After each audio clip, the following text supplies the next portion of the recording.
On vient de supprimer le plan d'investissement dans les compétences. Alors pas parce qu'il sert à rien, pas parce qu'il permet pas de former, mais simplement pour financer autre chose. Est-ce que vous connaissez l'adage « déshabiller Saint-Pierre pour habiller Saint-Paul » ? Bien sûr, dans cette histoire, qui va payer l'addition ? Probablement les publics les plus fragiles. Aujourd'hui, je vous propose de regarder ce que cette décision elle veut dire de notre politique de formation et depuis quelques années maintenant, et surtout ce qu'elle implique concrètement, notamment pour les publics les plus vulnérables. Alors les sénateurs, ils ont acté la suppression du PTE. On verra par la suite si ça se poursuit, mais aujourd'hui, c'est acté par les sénateurs. Officiellement, c'est pour réallouer un financement auprès des missions locales. Alors attention, il ne s'agit pas de dire qu'il ne faut pas financer les missions locales. Bien au contraire, il faut aussi trouver la pérennité des financements des missions locales. Le problème, c'est plutôt ce qu'on enlève pour pouvoir le faire. Cette décision, elle arrive quelques mois après une publication de la DARES. Justement, un rapport, il disait qu'il n'y avait pas suffisamment de formation pour les publics dits prioritaires. Et bien sûr, plutôt que de corriger le dispositif, on va le supprimer tout.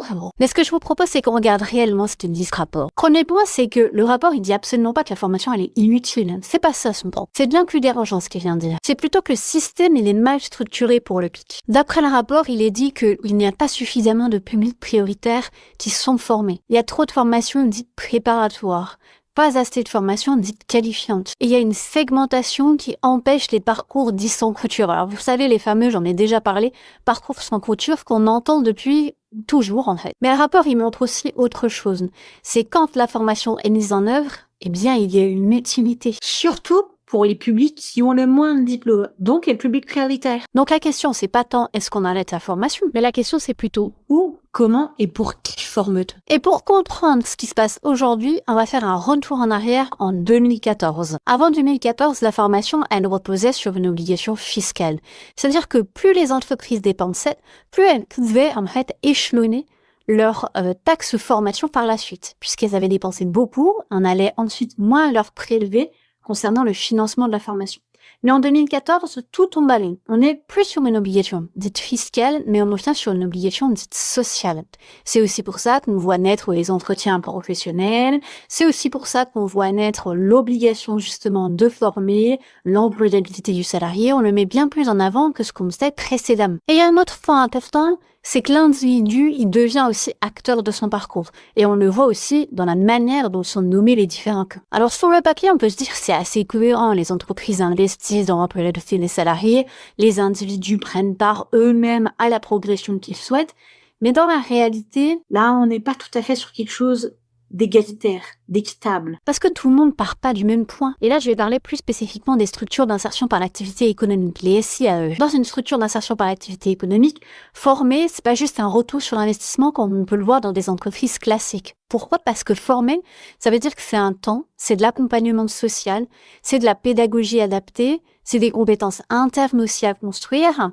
Tout ça pour que le salarié finissent par partir. Parce que c'est ça le saint graal d'une structure d'insertion par l'activité économique. C'est que le salarié sorte vers un emploi durable.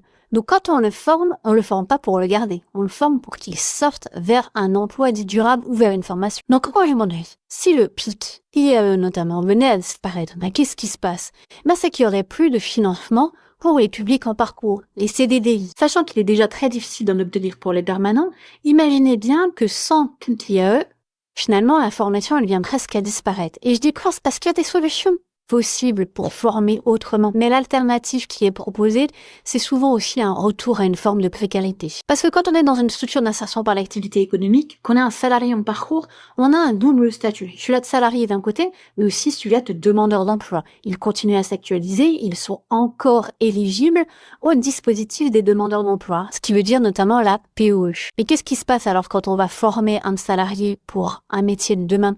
On va sortir de l'entreprise, on va changer son statut. Au mieux, il va bénéficier d'ARE, d'allocation retour à l'emploi durant le temps de sa formation, donc d'allocation formation pendant le temps de sa formation. Mais s'il en a pas, il retourne en forme de précarité, stagiaire de la formation professionnelle. Je vous laisserai regarder les seuils d'allocation formation. Donc on casse le cadre sécuritaire de l'entreprise, on casse l'accompagnement social, on casse la continuité des parcours, et tout ça pour pouvoir former.